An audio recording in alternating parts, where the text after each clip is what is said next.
Appreciate this invitation and opportunity to share with you a little bit about the Secretary's Advisory Committee activities and let you know a little bit more about who to contact and what we're about.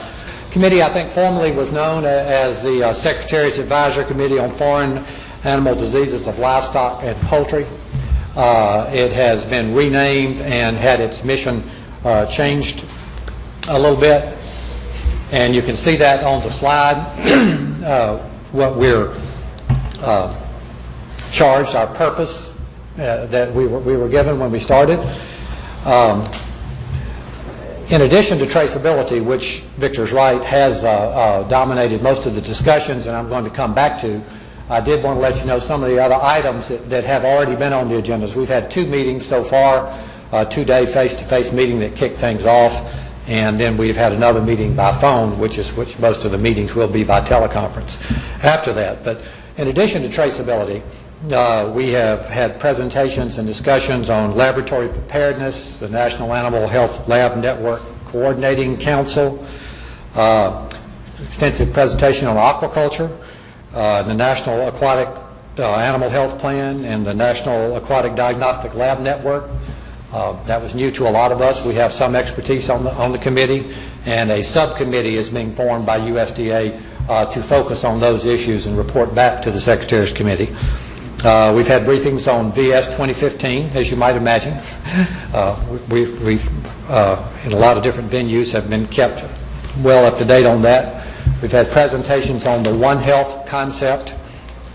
We also had a briefing on the Comprehensive Integrated Animal Health Surveillance System, briefings on emergency preparedness efforts. We also added to the March agenda a briefing on budget priorities in the cut scenario that USDA has found themselves in. And so that's a few of the things we've talked about in addition to traceability so far. And our members, and we'll go over those, one thing that we were told initially, while certain members of the committee have a lot of expertise, that we are not on this committee as subject matter experts. We're on this committee as representatives of constituencies, which in AIA I would view as one. And very fortunate we have several other committee members here at this meeting and in the room, and I'll introduce them in just a minute. As you can see, our committee is ably chaired by Don Honing, State Veterinarian in Maine, who's doing a really good job. Vice Chair Judith McGarry from Texas. We have Max Fernandez from Washington State. He's been a pleasure, Leonard, to get to know. John Fisher from Swidis in Georgia, wildlife representative. Andy Goodwin, who is an aquaculture expert from Arkansas. Vicki Hebb from the South Dakota Cheyenne River Sioux Tribe. Howard Hill from Iowa. Morris Johnson, Arkansas. John Calmay from Kentucky. Chuck Massengale from Missouri. Dave Meeker, I don't know whether Dave's in the room or not, but on the board of NIAA and is here. So pointing these out, so as you have suggestions and further questions for the rest of this meeting, you'll know who to contact besides me. And in addition to myself, Janelle Pridgeon from North Carolina, Willie Reed, the Dean of the Purdue Vet School, Indiana. Charlie Rogers is in the back. Charlie's going to join me on a panel in just a little while from New Mexico. Phil Stayer from Mississippi. Giles Stockton from Montana. Brian Thomas from Nevada. Liz Wagstrom from Minnesota. And Cindy Wolf, and Cindy was here, is on the board of NIAA and is here, and she was in the room earlier, but she's here now not as well. So as you can see, it's a very diverse group representing a lot of constituencies and a lot of people on there. We're a part of a lot of different organizations. And USDA has emphasized to us repeatedly to consult with our constituencies. So we are there as your voice for issues that you need to bring up. So I did want to emphasize that. And Charlie and any of the other committee members that happen to be in the room, if I get something wrong or we need to add something, just speak up.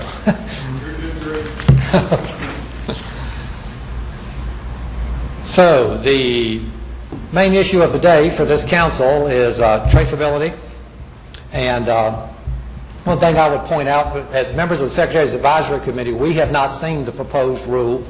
I'm not sure, Neil, if anyone has. Maybe your interagency rules or the working group may have seen a more final version than we have. But the briefing that you just got from Neil was very similar to what the Secretary's Advisory Committee got. He had more time then than he had today, and we had some other presentations. So you've seen kind of the background that we started with.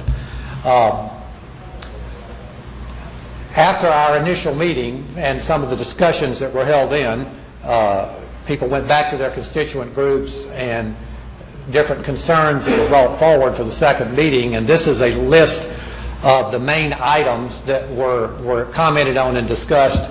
And those of you who happen to have listened to our conference call meeting in March heard these discussed, so I thought it would be important, following up on Neil, to let you know some of the items we talked about. The discussions only led to an official voted on position, action, different, suggestion on 2 of these. A lot of discussion and a lot of votes on other issues, but at the end of the day, the bulk of them were in support of, as we understood the rule as it exists. Brands at the top of the list. There's been a lot of discussion, and I think Neil just did a nice job of explaining some of the confusion with the change in the definition of official ID preempting states' requirements. Kind of has confused a few people that anything that is now considered official, all states are required to accept. And a lot of this talk, we're still focused on cattle. I'm not trying to exclude other species, but brands are considered acceptable when agreed on between 2 states who can handle brands, along with breed registration tattoos and any other form of ID that 2 states can agree on will meet their standards. So that discussion within the advisory committee satisfied the committee. We did not propose a change to the rule as we understood it.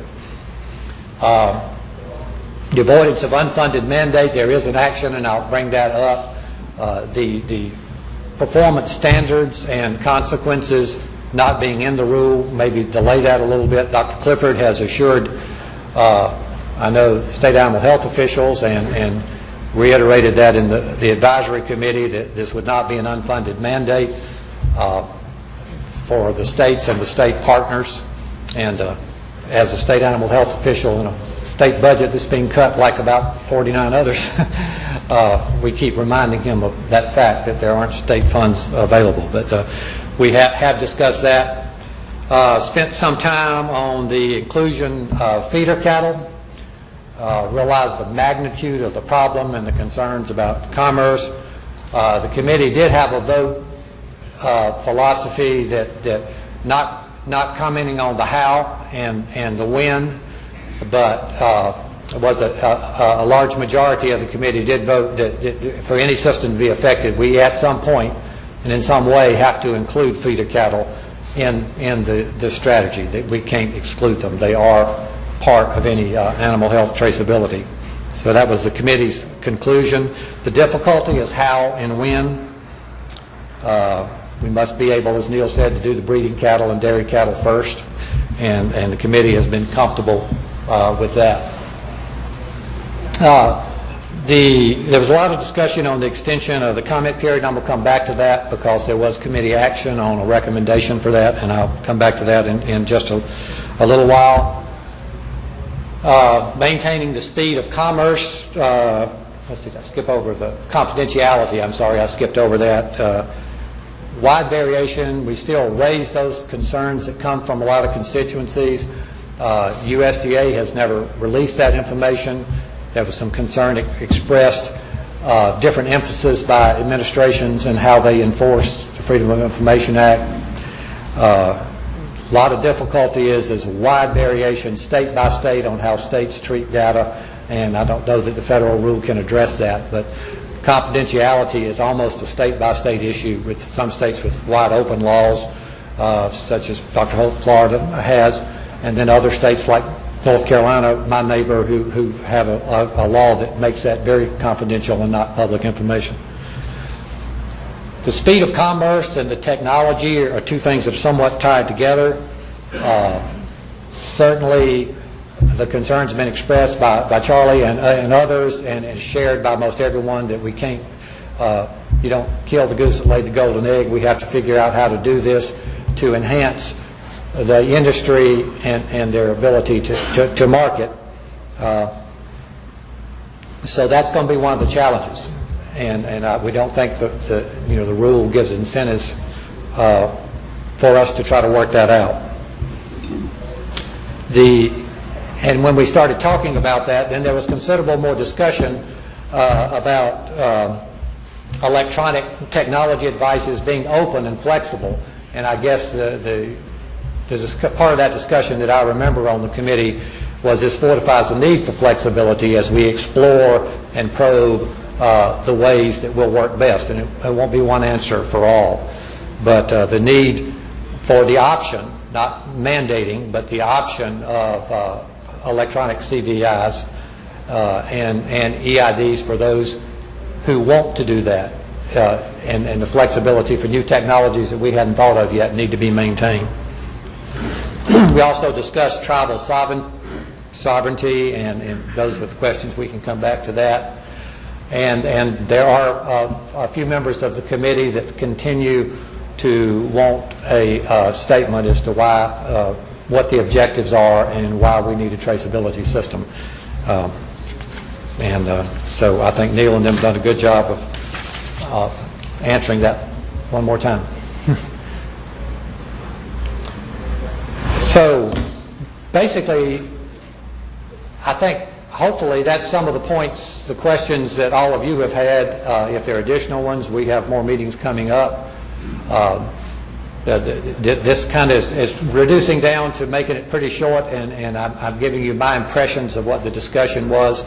I can assure you all points of views have been aired and will continue to be. And let me back up and say we have no authority. We just make recommendations to the Secretary of Agriculture. He is under no obligation to accept any recommendation from us.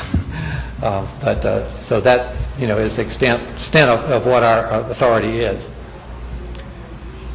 So I think this was a draft, but I think it ended up final of the concern about unfunded mandate, and so the committee did forward to the Secretary this recommendation that you see up there, and this PowerPoint, and I'm sure that document will be on the web, so I'm not going to spend time reading it for that.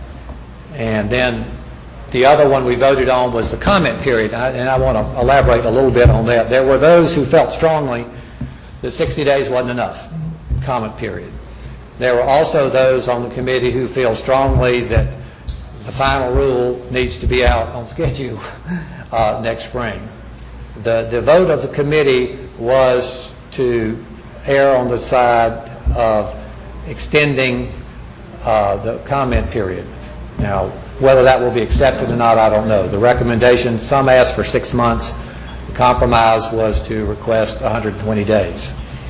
But implicit in that conversation was the thought that they could add personnel to be sure they process the comments.